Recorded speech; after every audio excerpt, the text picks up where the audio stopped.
Hello class. आज हम करेंगे क्वेश्चन नंबर 4। इसका टॉपिक है excess application received and their adjustment.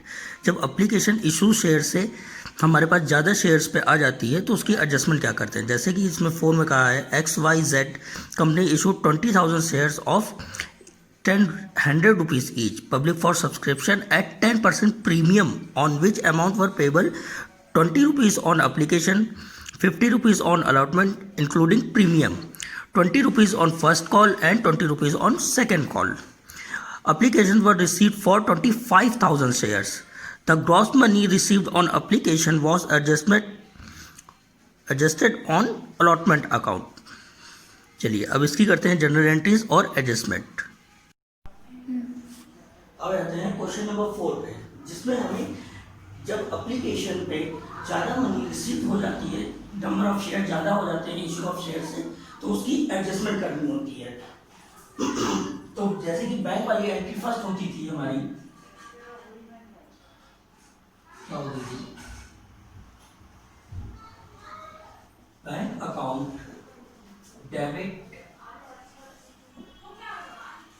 To share application account.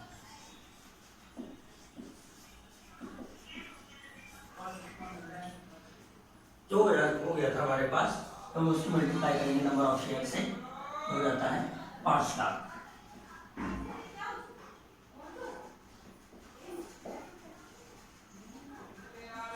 कैसे? क्योंकि हमारे पास जो शेयर्स आए थे वो आए थे 25,000 के शेयर्स पे, हमें हमारे पास एप्लीकेशन आई थी जो 20 रुपीज की थी।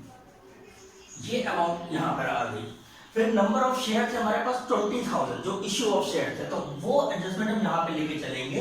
और जो फर्स्ट हमारे पास बैंक की एंट्री होगी वो किस शेयर से होगी, वो 25,000 शेयर से होगी, क्योंकि इतने ही हमारे पास ज्यादा की पेमेंट आ रही थी किससे, जनता से। और इसकी जो नेक्स्ट एंट्री होती है, इसकी नरेशन कर देते हैं। Being application money received, next हमारी हो जाती है, ये इक्विटी शेयर्स है। नेक्स्ट हो जाती है ट्रांसफर करने की, equity share application account debit कर देते हैं, और to equity share capital account. यहां पे हमारे पास इशू शेयर्स थे 20,000 और प्राइस था 20 रुपीज, जो कि यहां पे हो जाता है 4 लाख।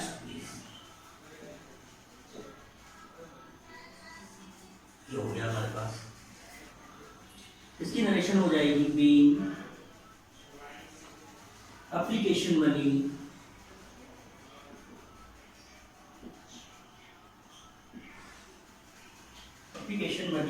ट्रांसफर टू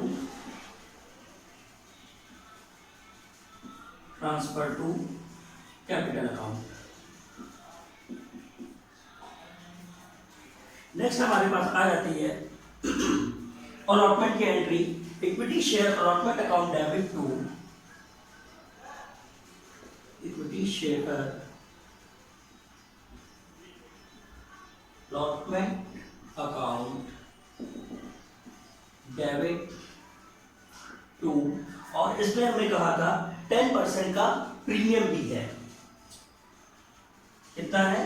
10% का प्रीमियम है, जो कि कितने रुपए वाले थे, तो हम यहाँ पे रफली बता देते हैं। वो थे हमारे पास 100 रुपए वाले पूरे शेयर्स थे, कि टोटल प्राइस कितनी थी, 100 रुपए थी। और इस पे कहा था 10% का प्रीमियम होगा अलॉटमेंट के साथ। तो जब हम इसका 10% फाइंड करते हैं तो हमारे पास प्रीमियम की अमाउंट आ जाती है 10 रुपीज, और नंबर ऑफ शेयर थे हमारे पास 20,000, तो हमारे पास प्रीमियम जो आ जाता है, प्रीमियम की अमाउंट होगी 2 लाख रुपीज। तो इसी में एडजस्टमेंट करनी है।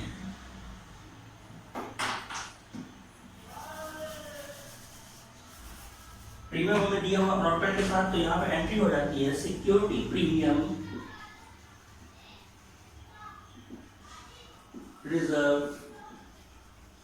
अकाउंट और नेक्स्ट हो जाती है to equity share capital account.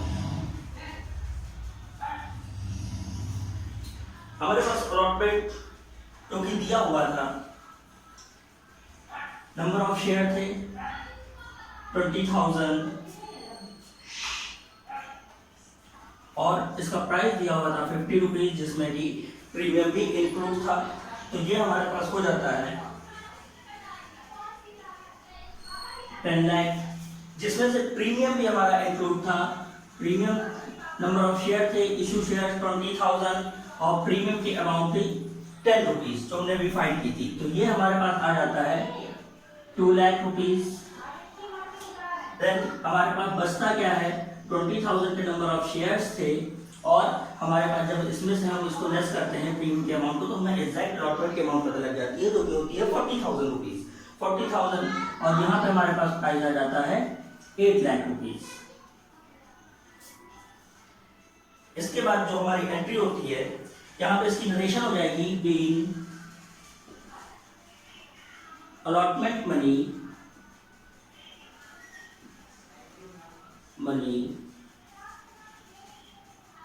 Due with premium.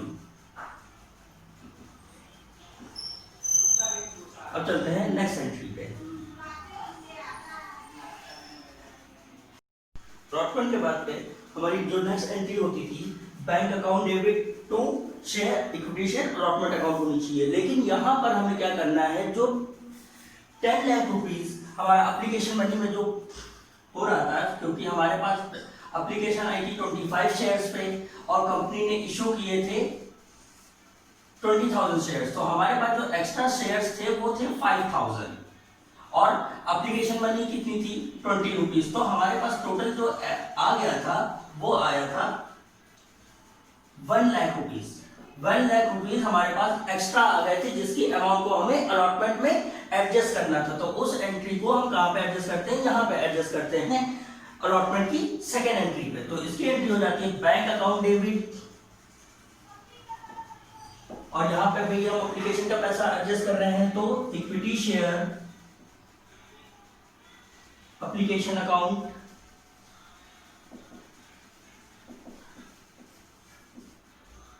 Debit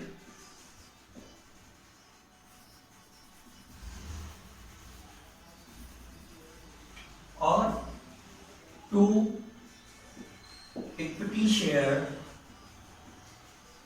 allotment account.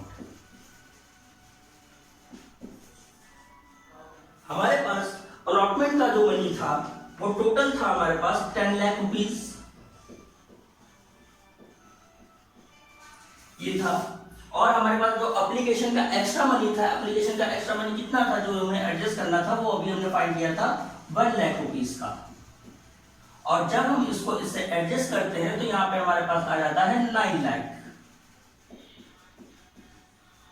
ये हो गई हमारी एडजस्टमेंट, जब प्रीमियम की अमाउंट को अलॉटमेंट में एडजस्ट करना होता है तभी एक्स्ट्रा होता है। इसकी नरेशन हो जाएगी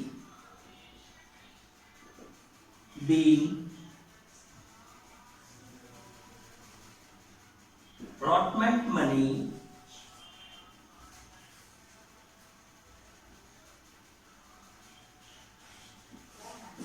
adjusted with application money।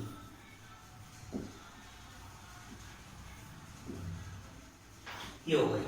Next हमारे पास आ जाती है फर्स्ट कॉल की।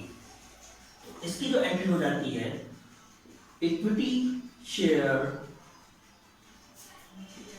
First call account debit to equity share capital account, जो कि हमें दिया हुआ था 20,000 शेयर्स थे और प्राइस भी इसका 20 रुपीज था। और इसकी नरेशन हो जाती है being equity share first call money due. ये हमारे पास अमाउंट हो जाती है इसकी 4 लाख एंड 4 लाख। अब इसकी हमारी रिसीव की एंट्री हो जाती है बैंक अकाउंट डेबिट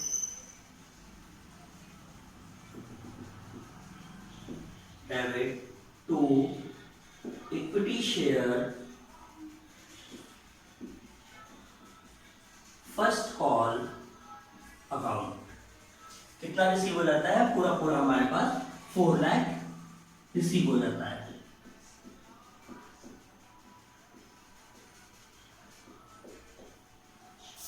और इसकी नरेशन हो जाती है बीइंग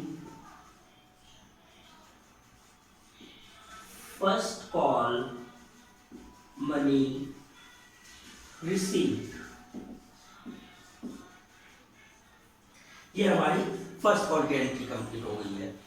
और इसी में जब नेक्स्ट एंट्री आ जाती है सेकेंड कॉल की, जो कि हमें सेम दिया हुआ है 20,000 शेयर थे, ये भी थे, और इसकी जब हम फाइनल कॉल वाली एंट्री करते हैं तो यहाँ पे हम जब इसकी नेक्स्ट एंट्री करेंगे तो यहाँ पे हम फाइनल कॉल कर देंगे।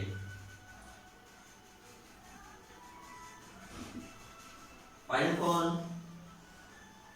कॉल, ये नेक्स्ट एंट्री हमारी फाइनल कॉल की हो जाएगी, क्योंकि दोनों की अमाउंट सेम थी और एंट्री भी सेम होती है। तो ये हमारी सेकेंड एंट्री भी ऐसी हो जाएगी फाइनल कॉल की। The question is complete.